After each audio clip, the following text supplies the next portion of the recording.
বাংলাদেশে তারা আমাদেরকে নিষিদ্ধ করেছিল। এক মহিলা, এদেশের ২০ কোটি মানুষ আজ মহিলাকে নিষিদ্ধ করে দেশ ছাড়া করেছে। আজকের এই বিশাল জনসমাবেশে আমি আপনাদের কাছে স্মরণ করাতে চাই, আমরা ব্যাংক ব্যবস্থার মাধ্যমে অর্থনীতি সমৃদ্ধ করতে চেয়েছি, আর তারা ব্যাংক ডাকাতি করে অর্থনীতিকে লুট করে অর্থ পাচারকারী হিসাবে চিহ্নিত হয়েছে।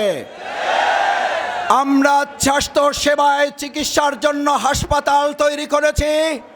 পরিকল্পিতভাবে বাংলাদেশ জামাত ইসলামীর জনগণের সেবায় নিয়োজিত স্বাস্থ্য সেবার এই প্রতিষ্ঠানগুলোকে তারা ধ্বংস করার চেষ্টা করেছে।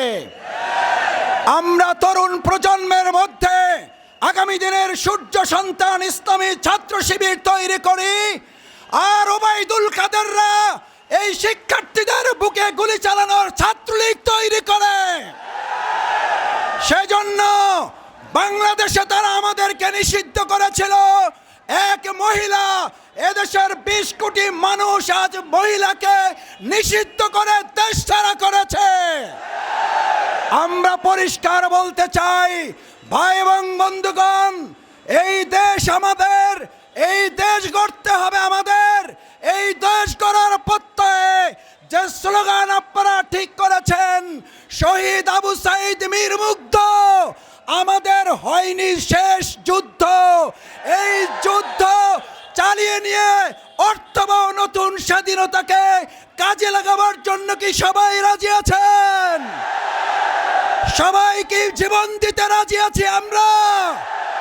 আমরা আবু সাইদ মুগ্ধ হব, আমরা ফয়েজ ভাই হব, আমরা আমাদের মনির হব, কিন্তু ষড়যন্ত্রকারীদের কাছে এই দেশ নতি স্বীকার করবেন না।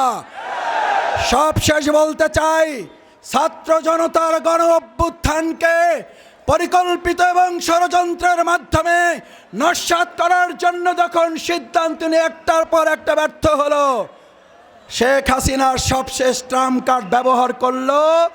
জামাত শিবির নিষিদ্ধ হলে এই আন্দোলনও শেষ হয়ে যাবে। আপনি আমাদের প্রতি একটা বড় উপহার দিয়ে গেলেন দেশবাসীর জন্য। আপনি নিষেধ করে প্রমাণ করেছেন ওই ছাত্র জনতার গণ অভ্যুত্থানে বাংলাদেশ জামাত ইসলামী ছাত্র শিবিরকে আপনি নিষিদ্ধ করেছেন। ছাত্র জনতা আমাদের বুকে টেনে নিয়ে ওই আন্দোলনকে সফল করে তুলেছে। আর আপনি দেশ ছেড়ে পালিয়ে চলে গেলেন। সেজন্য জামাত ইসলামী ছাত্র শিবির নিষেধাজ্ঞার পরোয়া করে নাই, করছে না। ভবিষ্যতে আমাদের সেকেন্ডের জন্য আল্লাহ ছাড়া কেউ থামাতে পারবে না। আসুন, এই লক্ষ্মীপুরের কৃতি সন্তান আমাদের সম্মানিত জেলা নেতৃবৃন্দ সহ আমার প্রিয় রাহবার, আমরা একসময় বিশ্ববিদ্যালয়ে কাজ করেছি। আপনারা জানেন, ঢাকার রাজপথে রেজাউল যদি পারে, লক্ষ্মীপুরকে সাথে নিয়ে কি পারা যাবে? লক্ষ্মীপুরকে আমরা বিজয় করব ইনশাআল্লাহ।